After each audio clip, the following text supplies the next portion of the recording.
அனைவருக்கும் வணக்கம். வைனத்தேயாவின் கதை நேரம். நா. பார்த்தசாரதியின் மணி பல்லவம். அத்தியாயம் 6. வம்பு வந்தது.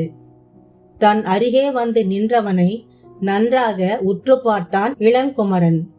ஓவியம் எழுதுவதற்கு உரிய திரைச்சீலை, தூரிகைகளும் வண்ணங்கள் அடங்கிய சிறு மரப்பேழையும் அவனிடம் இருந்தன. அவன் இள வயதினன்தான். கலை அறிவுள்ளவர்களின் முகத்துக்கு அந்த பயிற்சியால் வரும் அழகு சாயல் தவிர இயல்பாகவேயும் அழகனாக இருந்தான் அவன். ஓவியம் எழுதுவதற்கு வந்ததாக தன்னை அறிமுகம் செய்து கொண்ட அந்த இளைஞனே ஓவியம் போல் கவர்ச்சியாக இருப்பதை எண்ணி வியந்தவனாக அவனை நோக்கி கேள்விகளை தொடுக்கலானான் இளங்குமரன். உன் பெயர் என்னவென்று நான் அறியலாமா தம்பி? ஐயா, இந்த ஏழை ஓவியனை மணிமார்பன் என்று அழைப்பார்கள். உன் மார்பில் அப்படி ஒன்றும் மணிகளை காணவில்லையே அப்பனே. இளங்குமரன் குறும்பு நகையுடன் இப்படி கேட்டபோது அந்த இளம் ஓவியன் சிறிது நாணமடைந்தது போல் தலை குனிந்தான். பின்பு மெல்ல சொல்லலானான்.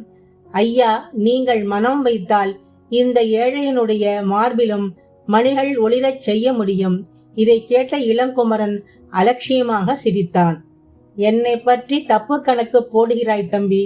பட்டினப்பாக்கத்தில் எவரோ பெருஞ்செல்வரின் மகன் என்றோ, வேறு விதமாக பெரிய இடத்து பிள்ளை என்றோ என்னை பற்றி நினைத்து கொண்டிருந்தால் இந்த கணமே அந்த நினைவை விட்டுவிடும் மணிமார்வா.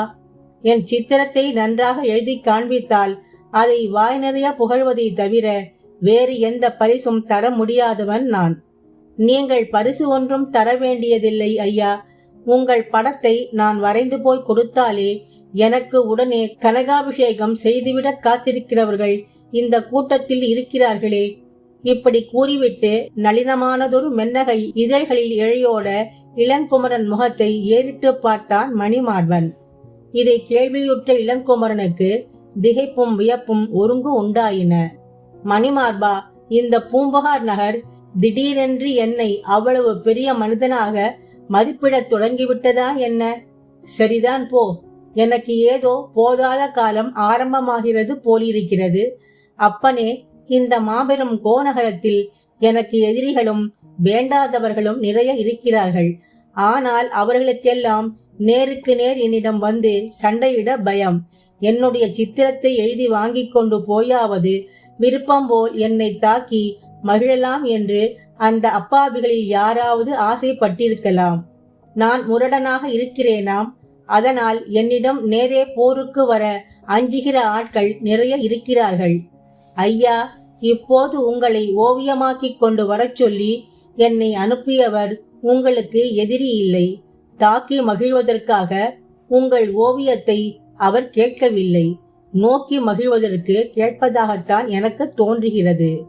அடடா, வேடிக்கையாக அல்லவா இருக்கிறது நீ சொல்கிற செய்தி. இந்திர விழாவின் 2வது நாளாகிய இன்று போனால் போகிறது என்று கொஞ்ச நல்ல வாய்ப்புகளும் என்னை தேடிக்கொண்டு வருகின்றார் போல் இருக்கிறது.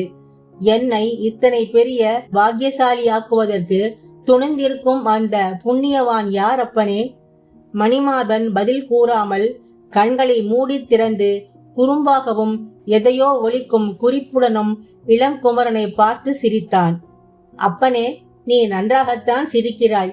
சிரிப்பிலேயே சித்திர விசித்திர நுணுக்கங்களையெல்லாம் காட்டி சொல்ல வந்ததை மறைக்காதே. யார் அந்த புண்ணியவான் என்பதை மட்டும் முதலில் சொல். புண்ணியவான் இல்லை ஐயா, புண்ணியவதி என்று கூறிக்கொண்டே கிழக்கு பக்கமாக திரும்பி, அதோ அந்த பல்லக்கிலிருந்து இறங்குகிறாரே எட்டிக்குமரன் வீட்டு புதல்வியார், அவருக்கு உங்கள் சித்திரம் வேண்டுமாம் என்று சுட்டி காட்டினான் ஓவியன். இளங்குமரன் அவன் காட்டிய திசையில் பார்த்தான். அவனுடைய முகத்திலிருந்து சிரிப்பும் மலர்ச்சியும் விடை பெற்றன. முதல் நாள் மாலை கடற்கரையில் மற்போர் வெற்றிக்காக தனக்கு மணிமாலை பரிசளிக்க முன்வந்த அதே அழகி பல்லக்கிலிருந்து இறங்கி ஒளி சிதறிக்கொண்டு நடை பயில்வது போல் தனது அணிமணிகள் சுடரிட தோழியோடு பூத சதுக்கத்து வாயிலுக்கு வருவதை அவன் கண்டான். ஐயா, உங்கள் ஓவியத்தை எழுதி முடித்து அவர்கள் இங்கிருந்து திரும்புவதற்குள் கொண்டு வந்து கொடுத்தால் 100 கழஞ்சு பொன் எனக்கு பரிசு தருவதாக சொல்லி உங்களையும் அடையாளம் காட்டி அனுப்பினார்கள். நீங்கள் என்மேல் கருணை கொண்டு உன்மேல் கருணை கொள்வதற்கு நான் மறுக்கவில்லை தம்பி. ஆனால் உனக்கு உலகம் தெரியாது. நீ சிறு பிள்ளை. உன்னுடைய சித்திரங்களின் புனைவிலும் பூச்சிலும் விதவிதமான வண்ணங்களைக் கண்டு மகிழ்வது போல் பேரின்ப நகரமான இந்த பூம்புகாரின் வாழ்விலும் ஒளி தரும் வண்ணங்களே நிறைந்திருப்பதாக நீ நினைக்கிறாய். சூதும் வாதும் இகழ்ச்சியும் நிறைந்த பூம்புகாரின் வாழ்க்கை சித்திரம் உனக்கு தெரிந்திராது. அங்கே வண்ணங்கள் வனப்பு காட்டவில்லை, அழுது வடிகின்றன. விளைத்ததெல்லாம் பால் என்று நம்பிவிடக் கூடாது. செல்வத் திமிர் பிடித்த பட்டினப்பாக்கத்தார்தான் பூம்புகார் என்னும் வாழ்க்கை ஓவியத்தின் மறுபுறம் மங்கியிருப்பதற்கு காரணமானவர்கள். இவர்களை கண்டாலே எனக்கு அந்த நினைவு வந்து விடுகிறது, வெறுப்பும் வந்து விடுகிறது. சில சமயங்களில் இவர்கள் அழுகையும் செழுமையும் கண்டு கவர்ச்சி பெற்றாலும் ஆய்ந்து சிந்திக்கும் போது என் மனம் கொதிக்கிறது தம்பி. அதை கேட்ட பின் ஓவியனுடைய மனதில் அவநம்பிக்கை இருள்தான் கவிழ்ந்தது. நம்பிக்கை ஒளி சிறிதும் படரவில்லை. ஐயா, நீங்கள் கூறுகிற கருத்துக்கள் எல்லாம் மிகவும் நன்றாயிருக்கின்றன. ஆனால் என் போன்ற ஏழை கலைஞனுக்கு அவற்றால் ஒரு பயனும் இல்லை. அருள் கூர்ந்து உங்களை சித்திரமாக்கி அந்த பெண்மணியிடம் அளிக்க அனுமதி தந்தீர்களானால் ஏதோ எனக்கும் அதனால் 100 கழஞ்சு பொன் பெறுகிற வாய்ப்பு கிடைக்கும். வெறும் உபதேசத்தினால் என்ன பயன் விளையப் போகிறது என்று நைந்து நம்பிக்கை இழந்த குரலில் மணிமார்பன் கூறிய போது இளங்குமரனுக்கு அவன் மேல் சிறிது ஆத்திரம் மூண்டது. என் முன்னால் நின்று கொண்டே என்னை நோக்கி வெறும் உபதேசத்தால் என்ன பயன் விளையப் போகிறது என்று கேட்கிறானே இந்த இளைஞன், கையாலாகாத ஆளுக்கு உபதேசம் எதற்கு என்று என்னையே இடித்து காட்டுகிறானா இவன்? இளங்குமரன் தன் மனதின் ஆத்திரத்தை முகத்தில் காட்டாமல் அவனை உற்று பார்த்தான். பாவம், ஏழை ஓவியன். நாம் ஒப்புக்கொள்வதனால் நமக்கு இழப்பு ஒன்றும் இல்லை. ஒப்புக்கொள்ளாவிட்டால் இவனுக்கு 100 பொற்கழஞ்சி கிடைக்காமல் போகும். பிழைத்து போகிறான்.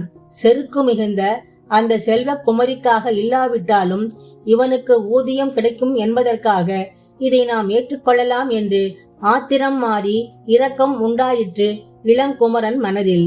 அடுத்த கணம் அவன் முகம் மலர்ந்தது. பாசத்தோடு அருகில் சென்று அந்த ஓவியன் முதியில் தட்டி கொடுத்தான். மணிமார்பா, தளராதே அப்பனே. எங்கே நான் கண்டிப்பாக மறுத்து விடுகிறேனோ என்ற பயத்தில் உன் அழகிய முகம் மங்கிய வண்ணம் போல் வாடிவிட்டதே தம்பி. வா, என்னை வரைந்து கொள். உனக்கு நான் பயப்படுகிறேன் என்பதுதான் என் இணக்கத்திற்கு காரணம். ஐயா, தனக்காகவே நான் உங்களை வருகிறேன் என்பதை உங்களிடம் சொல்லாமல் வரைந்து வருமாறுதான் அந்த பெண்மணி கூறியிருந்தார். நான் தான் உங்களிடம் மெய்யை மறைக்க முடியாமல் கூறிவிட்டேன். உங்கள் கண்களுக்கு எதிரே நின்று பேசுகிற போது உண்மையை மறைத்து பேச வரவில்லை. பார்த்தாயா, அவளுக்காக என்பதை நீ என்னிடம் கூறினால் நான் இணங்க மாட்டேன் என்று அந்த அழகரசிக்கே நன்றாய் தெரியும் தம்பி. ஏன் ஐயா, உங்களுக்குள் ஏதாவது கோபமா? தம்பி, அந்த கேள்வியெல்லாம் கேட்டு நேரத்தை வீணாக்காதே. நீ வரையத் தொடங்கு. இளங்குமரன் மீண்டும் குரலில் கடுமையை வரவழைத்து கொண்டு கண்டித்த பின்புதான் ஓவியன் மணிமார்பன் பேச்சை குறைத்து வேலையில் இறங்கினான். மரத்தை தழுவினார் போல் படர்ந்திருந்த ஒரு முல்லை கொடியை பிடித்தவாறு மலர்ந்த முகத்தோடு சித்திரத்துக்கு வாய்ப்பான கோலத்தில் நின்றான் இளங்குமரன். திரைச்சீலையை விரித்து வண்ண பேழையை திறந்து வரையலானான் மணிமார்பன். நாளங்காடி சதுக்க பூதத்தின் பலிப்பீடிகையிலிருந்து முல்லை வழிபாட்டை முடித்துக்கொண்டு திரும்பும் முன் மணிமார்பனுடைய வரைவு வேலை முடிந்துவிட வேண்டும் என்று துரிதப்படுத்தினான் இளங்குமரன். முல்லை கொண்டு வரப்போகும் நெய் எள்ளுருண்டையை நினைக்கும் போது அவன் நாவில் சுவை நீர் சுரந்தது. ஐயா, உண்மையிலேயே நீங்கள் மிகவும் அழகாய்த்தான் இருக்கிறீர்கள். தம்பி, அப்படியானால் என்னுடைய அழகை பற்றி இதுவரையில் உனக்கு சந்தேகம் இருந்ததா? நான் அழகாயிருப்பது எவ்வளவு பெரிய தவறு என்பது இன்று இந்த நாளங்காடி நாச்சந்தியில் நீ என்னை தேடி வந்ததிலிருந்தே தெரிந்துவிட்டது. அழகாயிருப்பதை பற்றி நீயும் நானும் நினைத்து பார்க்க நேரமேது?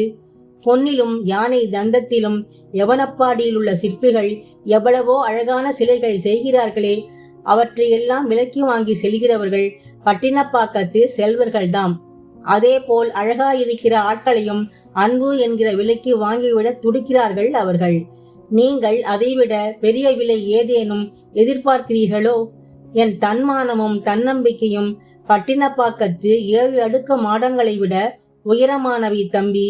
என்ன காரணத்தாலோ பட்டினம்பாக்கத்து ஆடம்பர வாழ்வின் மேலும் செல்வ சுகபோகங்கள் மேலும் உங்களுக்கு வெறுப்பு ஏற்பட்டிருப்பது தெரிகிறது ஐயா. இதற்கு இளங்குமரன் பதில் சொல்லவில்லை. மணிமார்பனும் குறிப்பிருந்து பேசுவதை நிறுத்தி கொண்டான்.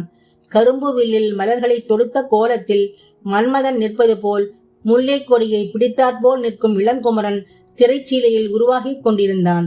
அப்போது சிலம்பொலி கிளற சீரடி பெயர்த்து நடந்து வந்தாள் முல்லை. உங்களை எங்கேயெல்லாம் தேடுவது என்று கூறிக்கொண்டே நெய்மணம் கமழும் எள்ளுருண்டை பணியாரத்தை முன்னீண்ட அவன் கையில் வைத்துவிட்டு ஓவியனுக்கும் தருவதற்காக எதிர்பக்கம் நடந்தாள் முல்லை. பணியாரத்தை வாயில் இடுவதற்காக மேலெழுந்த இளங்குமரனின் வலக்கரம் பின்னால் இருந்த வேறொரு முரட்டுக்கரத்தால் தட்டிவிடப்பட்டது. எள்ளுருண்டைகள் அந்தரத்தில் பறந்தன. அடக்க முடியாத சினத்தோடு அழற்சி பொங்கும் விழிகளை பின்புறமாக திருப்பினான் இளங்குமரன். அங்கே அன்றைய கணக்குக்கு அவனை தேடி வர வேண்டிய வம்பு வந்திருந்தது. தனியாக வரவில்லை, பயங்கரமாக கட்டி கொண்டு வந்திருந்தது. அவனது புயங்களின் தசை திரண்டது. மணிப்பல்லவம் அத்தியாயம் 7 அடுத்த பதிவில் தொடரும். நன்றி.